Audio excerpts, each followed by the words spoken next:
दोस्तों आज की वीडियो के अंदर क्रेडिट बी के बारे में बात करेंगे। क्रेडिट बी एक दोस्तों लोन प्रोवाइडिंग एप्लीकेशन है। यहाँ पर आपको कितने तरीके का लोन मिलता है, क्या क्या हिडन चार्जेस रहते हैं और क्यों ऐसा है कि आधा लोन आपका ये खुद ही खा जाते हैं। दोस्तों ये सारी चीज़ें इस वीडियो के अंदर जानेंगे। मैं आपको क्रेडिट बी एप्लीकेशन के डिसएडवांटेजेस के बारे में बताऊँगा और इनके जो हिडन चार्जेस हैं उनके बारे में पूरा एक्सप्लेन करूँगा। तो दोस्तों वीडियो में लगातार बने रहिए। मेरा नाम है विकास मीणा, आप देख रहे हैं माई कंपनी।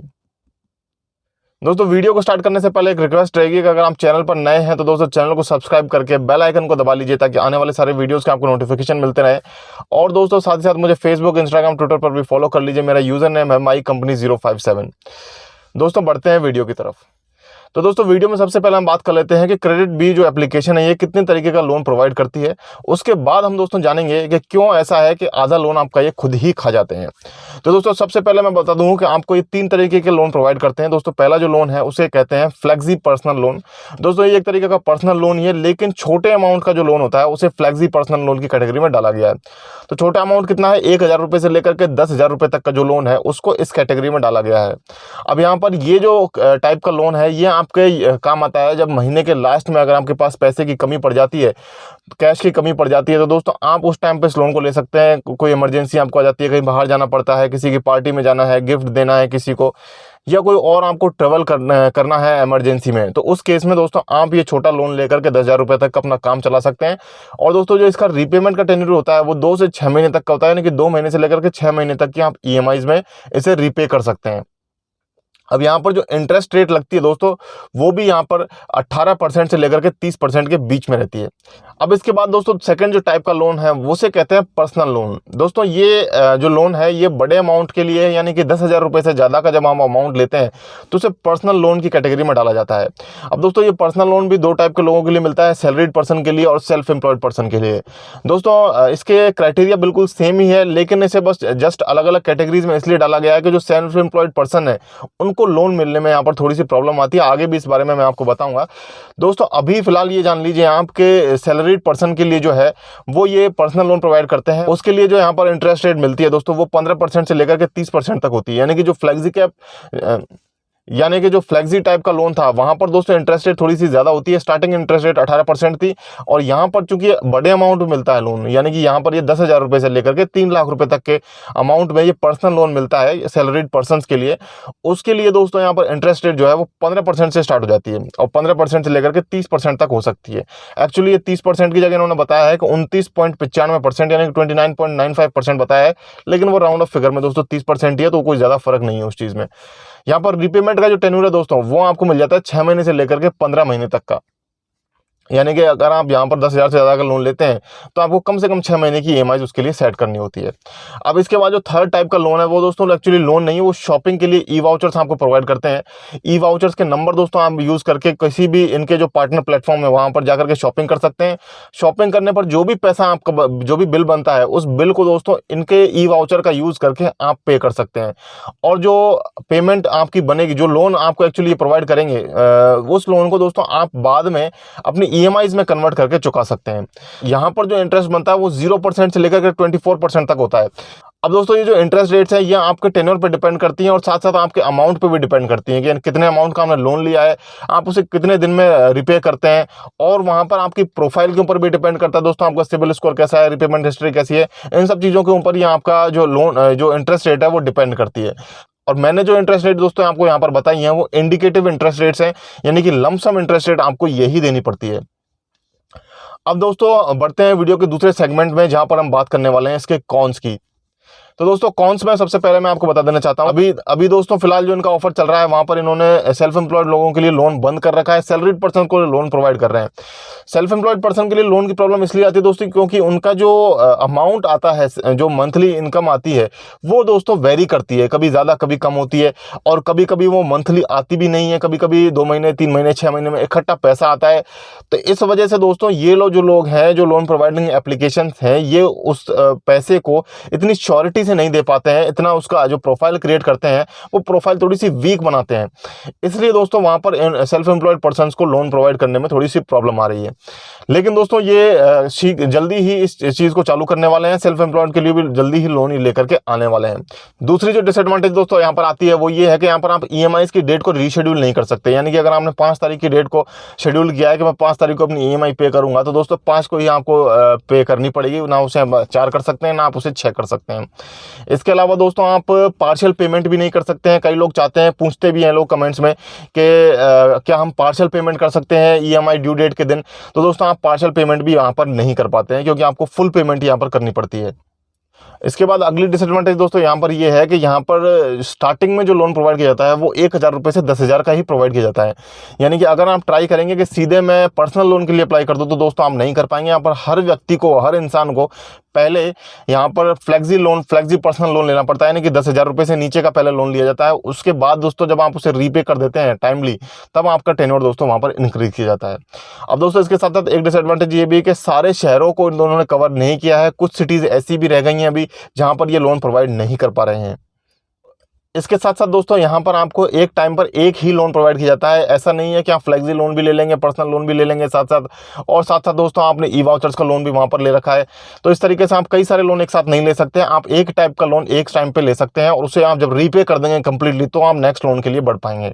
और दोस्तों यहाँ पर जो चार्जेस हैं वो भी थोड़े से ज़्यादा हैं, नंबर ऑफ चार्जेस थोड़े से ज़्यादा हैं। हालांकि जो अमाउंट बनता है वो दोस्तों वेरी करता है टेन्योर पे और टोटल अमाउंट पे और आपकी प्रोफाइल पे। लेकिन जो नंबर ऑफ चार्जेस है, यानी कि जितने चार्जेस लगाए जाते हैं अदर प्लेटफॉर्म्स में, वहाँ से दोस्तों थोड़े से चार्जेस मुझे यहाँ पर ज़्यादा लग रहे हैं। अब दोस्तों मैं इनके बारे में ही बात कर लेता हूँ, क्योंकि आपका जो कन्फ्यूजन है वो मुझे क्लियर करना है कि क्या आधा लोन जो है वो आपका क्रेडिट बी ही खा जाता है। तो दोस्तों अब इस पर बढ़ते हैं और अब जान लेते हैं कि चार्जेस के बारे में। दोस्तों यहाँ पर जो चार्जेस लगते हैं उनमें दोस्तों सबसे पहले लगता है आपका प्रोसेसिंग फीस। अब दोस्तों प्रोसेसिंग फीस इसलिए लगती है कि आप पर बैक एंड में इनके कई सारे कॉस्ट लगती है। आपको आपके लोन्स को चेक करने के लिए, आपके डॉक्यूमेंट्स को चेक करने के लिए, लोन प्रोसेस करने के लिए, तो उन सब चीज़ों के लिए दोस्तों ये प्रोसेसिंग फीस लेते हैं। अब प्रोसेसिंग फीस कितनी होती है दोस्तों, तीनों अलग अलग कैटेगरीज के लिए मैं आपको बता देता हूँ। यहाँ पर 85 रुपये से लेकर के 1250 रुपये के बीच में रहेगी फ्लेक्सी पर्सनल लोन के लिए। और जो पर्सनल लोन है दोस्तों वहाँ पर उसके लिए 500 रुपये से लेकर के 6% ऑफ द लोन अमाउंट तक आपका ये प्रोसेसिंग फीस लग सकती है। इसके अलावा जो दोस्तों जो ई वाउचर्स है वहाँ पर 0 से लेकर के 0.5% तक, यानी आधा % ऑफ लोन अमाउंट तक आपका प्रोसेसिंग फी आपसे चार्ज किया जा सकता है। अब इसके बाद दोस्तों एक कन्वीनियंस फी भी लगती है। कन्वीनियंस फी दोस्तों आपको 0 से लेकर के 1.9% ऑफ द लोन अमाउंट तक रहती है। 0 तब लगती है दोस्तों कि जब आप नेट बैंकिंग से अपना पैसा ट्रांसफर करते हैं और नेट बैंकिंग के थ्रू आप ऑटो डेबिट को सेलेक्ट कर लेते हैं। तो जो ऑटो डेबिट होता है आपके अकाउंट से पैसा, तो आपको दोस्तों वहाँ पर कन्वीनियंस फी कोई नहीं देनी होती है। लेकिन अगर आप दूसरे प्लेटफॉर्म्स का यूज़ करते हैं, दूसरे मेथड्स का यूज़ करते हैं, जैसे कि डेबिट कार्ड हो गया या पेटीएम वॉलेट हो गए, फ़ोन पे वॉलेट हो गए, तो उन केस में दोस्तों आपके जो चार्जेस हैं, जो कन्वीनियंस फ़ी है वो ज़्यादा लगती है। अब जैसे अगर आप फ़ोन पे या पेटीएम वॉलेट का यूज़ करके अपना पैसा ट्रांसफ़र करते हैं, तो उस केस में दोस्तों 1.9% ऑफ द लोन अमाउंट ये आपका कन्वीनियंस फ़ी वहाँ पर अप्लाई होता है। अब दोस्तों इसके बाद जान लेते हैं कि अगर आप अपनी ईएमआई को मिस कर देते हैं, यानी कि जो ड्यू डेट थी उस दिन अगर आप अपनी ईएमआई को पे नहीं कर पाते हैं, तो दोस्तों तीन तरीके के चार्जेस अप्लाई होते हैं। दोस्तों पहला वहाँ पर लगता है बाउंस चार्जेस, यानी कि वन टाइम चार्ज होता है। जब आप ये एक एज ए पेनल्टी है जब आप अपनी ईएमआई को मिस कर देते हैं। यहाँ पर दोस्तों 10 रुपीज़ से लेकर के 200 रुपीज़ तक का ये अमाउंट रहता है पर्सनल फ्लेक्सी लोन के लिए। और जो personal loan with salaried person है उसके लिए दोस्तों ये 500 रुपये होता है, और ई वाउचर्स के लिए भी दोस्तों ये 500 रुपये का रहता है। तो अब इसके बाद जो सेकंड पेनल्टी लगती है दोस्तों वो एक फिक्स फीस के रूप में लगती है, पर डे लगती है। दोस्तों यहाँ पर फ्लेक्सी पर्सनल लोन के लिए 5 रुपये से लेकर के 75 रुपये पर डे की पेनल्टी यहाँ पर अप्लाई की जाती है।